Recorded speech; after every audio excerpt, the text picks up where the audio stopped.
Hello అండి, welcome to our channel.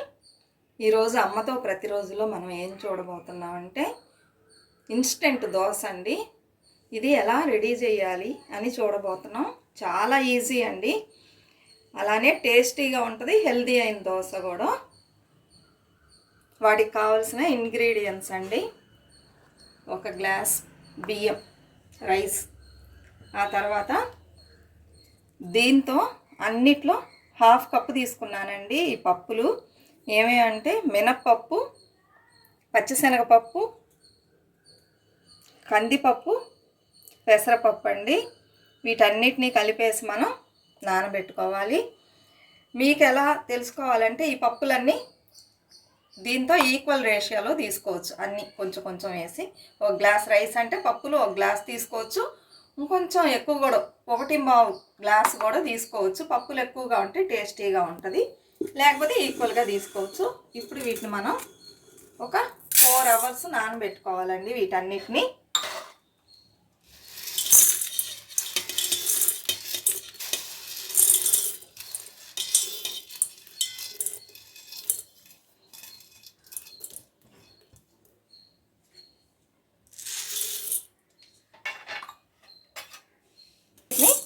బాగా కడిగేసి 4 అవర్స్ నానబెట్టుకోవాలండి.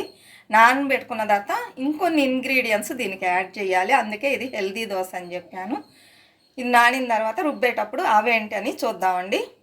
దీనికి కావాల్సిన ఇంగ్రీడియంట్స్ అండి, పిండి రుబ్బేటప్పుడు మనం వేసుకోవాల్సింది ఇంగువ. ఫస్ట్ ఇంత ఇంగువ వేసుకోవచ్చు. ఇంగువే దీనికి మంచి టేస్ట్ని ఇస్తుంది. తర్వాత సోంపు అండి, మేము సోంబు అంటాం, సోంబు ఎంత వేసుకోండి. తర్వాత కారానికి 2 ఎండుమిర్చి, కొద్దిగా జీలకర్ర, కొంచెం మిరియాల పౌడర్ అండి. మిరియాలు ఉంటే మిరియాలు వేసుకోండి మీ కారానికి తగినట్టుగా. ఇంకా ఇందులో 2 వేయాలి. అల్లం ఇంత ముక్కండి. వెల్లుల్లి కూడా వేసుకోవాలి, ఎందుకంటే పప్పులు కదా, మంచిగా డైజెషన్ అయిద్దని ఈ 2 వేస్తారు. ఇంకొక విషయం, సోంబు కొనేటప్పుడు ఈ కలర్లోనే కొనాలండి. గ్రీన్ కలర్లో వస్తుంది, అది అస్సలు కొనకండి.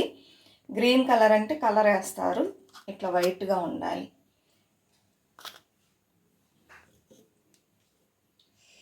ఈ 5 అవర్స్ బాగా నానిందండి పప్పు. బాగా వాష్ చేసి పెట్టుకున్నాను. ఇందులో వేసేద్దాం. ఫస్ట్ కొంచెం వేసేసి ఒక 2 తిప్పులు తిప్పిన తర్వాత మిగిలింది వేద్దాం. ఎండుమిర్చి అన్నీ ఉన్నాయి కదా, అవి కొంచెం నలగాలి, అందుకని ఇంత వేసుకున్నాను. చూసారా, ఇలా నలిగిన తర్వాత మిగిలినవి కూడా వేసేసుకోవాలండి. వేసుకొని మిక్సీ పట్టుకోవాలి. మరీ ఫైన్ పేస్ట్ లాగా చేయకండి, కొంచెం కొరకొరపుగా ఉంటేనే బాగుంటుంది ఈ దోశ అనేది. నేను రుబ్బేసి మీకు చూపిస్తా పిండి. ఇంకోండి రుబ్బేసాను. ఇలా కొంచెం తిక్కుగా రుబ్బుకోవాలి. మన దోశ పిండి లాగా నీళ్ళగా ఉండకూడదు అనమాట. ఈ పిండి ఇలా ఉండాలి. ఇందులో ఉప్పేసి కలపకండి. మీకు ఎంత పిండి కావాలో అంత మాత్రం విడిగా తీసుకొని అందులో సాల్ట్ కలుపుకోండి, ఎందుకంటే ఇది ఊరికే పులిచిపోయిద్ది. ఇది వచ్చి పులవకూడదు. ఈ పిండి రుబ్బగానే దీన్ని అడ అంటారు. మీరు దోశ అనుకోండి, పప్పుల దోశ అనుకోండి, వేసుకొని వెంటనే వేసుకొని తినాలి. ఇంకొక విషయం ఏమంటే, ఇలా వేస్తే కనుక అయ్యర్ అడ అంటారంటే బ్రాహ్మిన్స్ ఇలా చేసుకుంటారు. మామూలుగా మనం ఇంకొక పద్ధతిలో కూడా చేసుకోవచ్చు. ఉల్లిపాయలు వేసుకోవచ్చు ఇందులో. తర్వాత తాళింపు వేసుకోవాలి. ఆవాలు, మినప్పప్పు వేసేసి అందులో కొబ్బరి తురిమింది వేసి 1 సెకండ్ అలా తిప్పేసి దాన్ని ఇందులో కలిపేసి ఇందులో మునగాకు కూడా వేసుకుంటారండి. ఉల్లిపాయలు, మునగాకు, కొబ్బరి వేస్తే సూపర్గా ఉంటుంది టేస్ట్. ఒకసారి మీరు ట్రై చేయండి తప్పకుండా. పిల్లలకి, పెద్దవాళ్ళకి అందరికీ హెల్త్కి కూడా చాలా మంచిది. ఇప్పుడు నేను మీకు ఇది పోసి చూపిస్తాను ఎలా అని. ఇదిగోండి, కొంచెం ఉప్పు వేసుకుంటున్నా. ఇది కళ్ళుప్పు నేను ఇలా పౌడర్ లాగా, సాల్ట్ లాగా చేసి పెట్టుకున్నాను. మీరు అలానే చేసుకోండి, సాల్ట్ తినకండి, తగినంత వేసుకోండి. ఇప్పుడు నేను ఇంత పిండికి దోశ వేస్తున్నా, అందుకని వేసాను. అందులో మాత్రం ఉప్పు వేయను, అలానే ఫ్రిడ్జ్లో పెట్టి రేపు కావాలన్నప్పుడు కలుపుకుంటాను.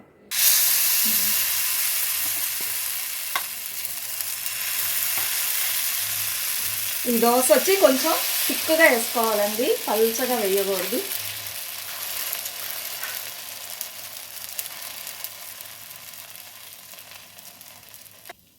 కొంచెం పైన ఆయిల్ ఇలా పోసుకోండి.